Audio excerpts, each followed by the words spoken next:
जी, अब हमने अबव को डिस्कस किया। अबव में मैंने तीन चीजें आपके साथ डिस्कस की हैं। मैंने बताया कि अबव की जो प्रेपोजिशन है बेसिकली आपके तीन एरियाज को एड्रेस करती है। एक आपकी डिफरेंस ऑफ हाइट के लिए है, एक आपकी रैंक के लिए, एक आपकी टेम्परेचर के लिए है। जैसे shot is arrow above the target, above our, ये डिफरेंस ऑफ हाइट है। रैंक के लिए our boss is above all of us in rank. तीसरा जो it was 3 degrees above zero. अब हमारा नेक्स्ट आ जाता है जी ओवर को। अरफान जरा ओवर को पढ़िएगा। ओवर है higher than something so as to cover the whole surface moving across in every part of. इन सारों के लिए जो है हम अवर यूज जी, करेंगे और ओवर आगे की जो एग्जांपल्स हैं। प्रेपोजिशन है, so thank you very much respected.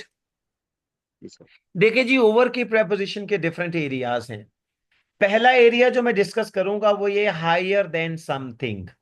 Higher than something पहला एरिया। दूसरा so as to cover the whole surface. दूसरा कौन सा इसका यूज हो जाएगा? To cover the whole surface, पूरी सरफेस को ढांपने के लिए। तीसरा है मूविंग अक्रॉस के लिए। ठीक है, मूविंग अक्रॉस। तीसरा इन एवरी पार्ट ऑफ। अब इसमें फोर एरियाज हमारे पास हैं। पहले सेंटेंस को देखिए। I held an umbrella over my head higher than something. I held an umbrella over my head higher than something. दूसरा, so as to cover the whole surface, she put a blanket over the sleeping child. She put a blanket over the sleeping child. It shows as so as to cover the whole surface. The bird flew over the lake, moving across. The birds flew over the lake, moving across. She planned to travel all over the world in every part of the world. तो आपकी जो over की preposition है, actually it covers different four areas. So the first one is we can say that higher than something, or so as to cover the whole surface, moving across in every part of the word. तीसरा क्या आ जाता है? Every part of the word आ जाता है। जी, वजीहा जरा इसको एक्सप्लेन कीजिए गुड़िया, ओवर को मैंने क्या बताया। जी सर। जो हमारे पास ओवर की प्रपोजिशन है वो हम डिफरेंट फोर एरियाज को कवर करती है। एक जो उसका यूजेज है वो है हायर देन समथिंग। इसकी एग्जांपल है आई held an umbrella over my head.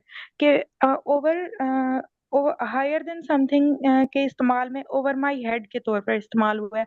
उसके बाद जो इसका यूजेज है वो है so as to cover the whole surface. तो इसकी एग्जांपल में हम ये लेंगे, she put a blanket over the sleeping child. Sleeping child क्योंकि सरफेस पे था तो उसके ऊपर जब ब्लैंकेट आया तो वो कवर हो गई एक होल सरफेस। तो इसमें ओवर की प्रपोजिशन यूज हुई। उसके बाद हमारा इसका यूजेज है मूविंग अक्रॉस का। तो मूविंग अक्रॉस में हमने देखा है the birds flu over the lake. तो ये जो है ये मूविंग अक्रॉस ही जो परिंदे थे जब वो उड़े लेक के ऊपर उन्होंने क्रॉस किया तो इसका ये यूजेज हो गया तीसरा। उसके बाद हमारा यूजेज है इन एवरी पार्ट ऑफ। तो इसकी एग्जांपल है she plan to travel all over the world. तो ये जो है ऑल ओवर द वर्ल्ड जो है इन एवरी पार्ट ऑफ वर्ल्ड के तौर पर यूज हुआ है ओवर की प्रपोजिशन यहाँ पे। जी, वेरी गुड, जबरदस्त जी। अब आपको थैंक यू इसकी सर। समझ आ गई। The next one is under. Under के सर जो इसमें हमारे सर जी एरियाज हैं। सर, जी sir, yes. Excuse me sir. Sir इसमें यानी कि मूविंग अक्रॉस और जस्ट अक्रॉस में हम डिफरेंस ये करेंगे कि वो सरफेस को टच करके जा रहा है ऑन अक्रॉस यानी कि। हाँ जी, और यहाँ पे हम मूविंग अक्रॉस में जब अवर को यूज करेंगे तो डेफिनेटली वो फिर सरफेस को टच नहीं कर रहा, तो वो फिर हवा में मूविंग कर रहा है। बिल्कुल ऐसे आई ही है। थिंक सो सर, इस तरह से हम इसको कंफर्म करेंगे। बिल्कुल बिल्कुल ऐसे ही है। देखिए, अभाव का मतलब क्या है? Not to be in touch with something, यानी आपने इन सर टच हम में नहीं अवर है। को चेक कर रहे हैं ना, सॉरी सर, अवर को चेक कर रहे हैं सर, जी, अबव नहीं अवर। हाँ जी। सर आपके अवर में साथ हम चेक ओवर कर रहे हैं ओवर में आ मूविंग जाता है ना। अक्रॉस को। हाँ जी, जी ओवर का सर। मतलब ही है। ओवर का मतलब ही होता है सर कि फ्लाई किसी भी फिजिकल टच में नहीं होते ना, फिजिकल टच में नहीं होंगे। ठीक है ना। सर जैसे ब्रिज फ्लाईओवर होता भी है, ओवर ही आएगा। फ्लाईओवर होता है ना, फ्लाईओवर का जी क्या सर। मतलब है? फ्लाईओवर होता क्या है हवा, हवा बेसिकली, में। हाँ जी, हवा में जो होता है। उसके बाद ये आपकी लास्ट इसकी जो इस पॉइंट की रिलेटिव पोजीशन के लिए वो है अंडर।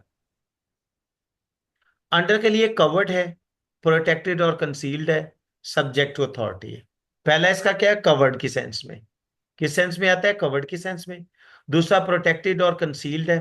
तीसरा सब्जेक्ट टू अथॉरिटी है, सब्जेक्ट टू अथॉरिटी है। The large worm went under the dirt, किसमें चला गया, कवर्ड एरिया में चला गया।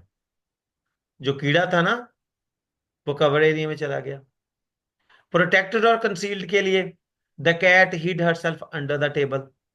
कंसील किया ना, उसने छुपा लिया ना, अपने आप को प्रोटेक्ट कर लिया ना। Subject to authority, he was acting under the authority of the company manager. ये किसको, किसको, इसको, इसको, इसको इंडिकेट कर रहा है, किसके साथ कर रहा है। ओके ओके ओके, जी ठीक है। ही was acting under the authority of the company manager. He was acting under the authority of the company manager. Under किसको शो करा है, ये अथॉरिटी को शो करा है। अंडर किसको शो करा है, ये अथॉरिटी को शो करा है। जी फायजा कहनी साहबा, इसको थोड़ा डिस्क्राइब कीजिए। सर रिलेटिव पोजीशन में जो थर्ड नंबर पे है अंडर, हम उसको डिस्कस कर रहे हैं। या और ये अंडर, अंडर जो है ये कवर्ड, प्रोटेक्टेड और कंसील्ड सब्जेक्ट टू अथॉरिटी को डिफाइन करता है। जी जैसे कि सर कीड़े ने खुद को छुपा लिया। जी जी, बिल्कुल बिल्कुल, go on go on, go on बेटा, जी आप एक्सप्लेन करते ही जाएं सर, अब। जो ठीक है सर। सर कीड़े कीड़े ने जो है वो खुद को छुपा लिया, ये कवर्ड है। और कैट ने जो है खुद को टेबल के नीचे छुपा लिया, उसने खुद को प्रोटेक्ट कर लिया और छुपा लिया।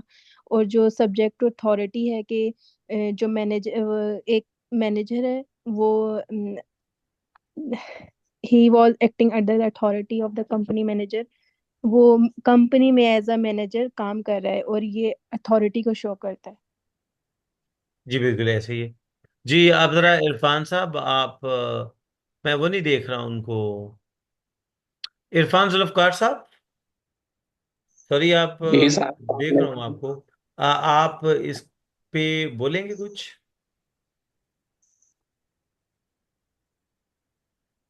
सर अंडर पे। जी जी बिल्कुल, सर अंडर पे कवर्ड सर। अंडर, इसको इसका यूसेज इस सेंटेंस में तीन तरह से बताया गया। कवर्ड, प्रोटेक्टेड और concealed subject to authority. The large worm went under the dirt. Worm ने अपने आप को डर्ट के नीचे जो है वो छुपा लिया। The cat hid herself under the table. जो कैट है, बिल्ली है, उसने अपने आप को टेबल के नीचे कर लिया। The he was acting under the authority of the company. वो सब्जेक्ट टू अथॉरिटी के जुमरे में आ गया कि जो भी हम काम करते हैं वो अंडर द कंपनी मैनेजर काम करते हैं, वो उसकी अथॉरिटी को शो करता है अंडर को। जी जी बिल्कुल ऐसे ही है। सर जी इसमें प्लीज। सर एक चेयर की एग्जांपल आती होती है, सम टाइम वो कहते हैं कि आर्म्स वाली चेयर है तो हम लिखेंगे अंडर द चेयर, और अगर आर्म्स वाली नहीं है तो पता नहीं ऑन लिखेंगे।